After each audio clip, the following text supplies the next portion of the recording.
Yes, my name is Maria Elena. I'm the General Manager for the Border Environment Cooperation Commission.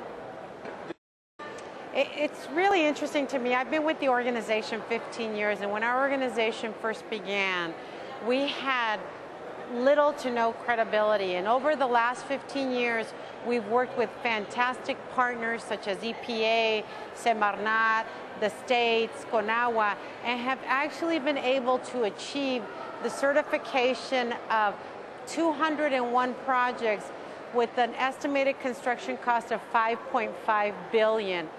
Our sister agency and partner, the North American Development Bank, has funded over 150 of those projects, providing almost $1.5 billion worth of funding. And so what that has created for us is a significant level of influence due to the results that we have given in the last 15 years. So it was very heartwarming to me to see how the evolution of these two institutions was recognized as being an important actor within the environment, within human health, within the programs currently under guidance from the two federal governments of the United States and Mexico. How do you envision? Well, certainly the goals of the Border 2012, which include land, air, water, emergency response, environmental stewardship, fit perfectly within our mandate.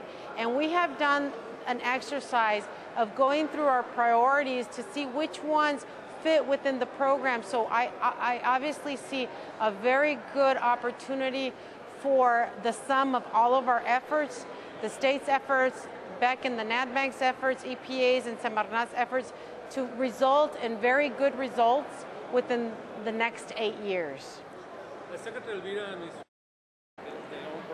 So what has been very useful for us is 4 years ago we developed a results measurement framework for all of the work that we do as an institution.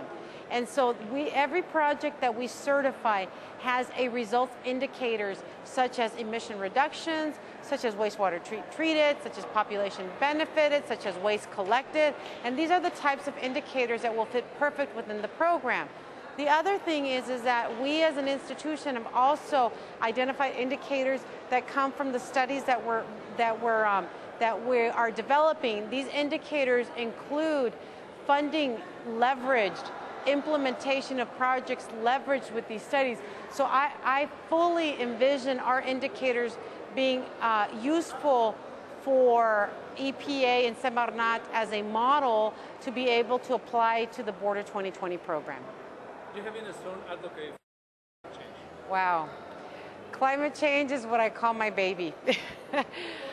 Climate action planning for me is a personal goal to be able to achieve climate action plans in all of the 6 Mexican states. It is a goal of the Border 2020 program. And so when there are climate action plans, there is more investment that comes from the private sector because there is confidence that investment will result in opportunities, that public policies will create programs that will stimulate investment, and that there will be projects implemented that will result in profitability for the private sector. This will generate jobs, create economic wealth. And so the reality is that to me, climate change planning is a perfect model to implement to be able to achieve quality of life for the border residents.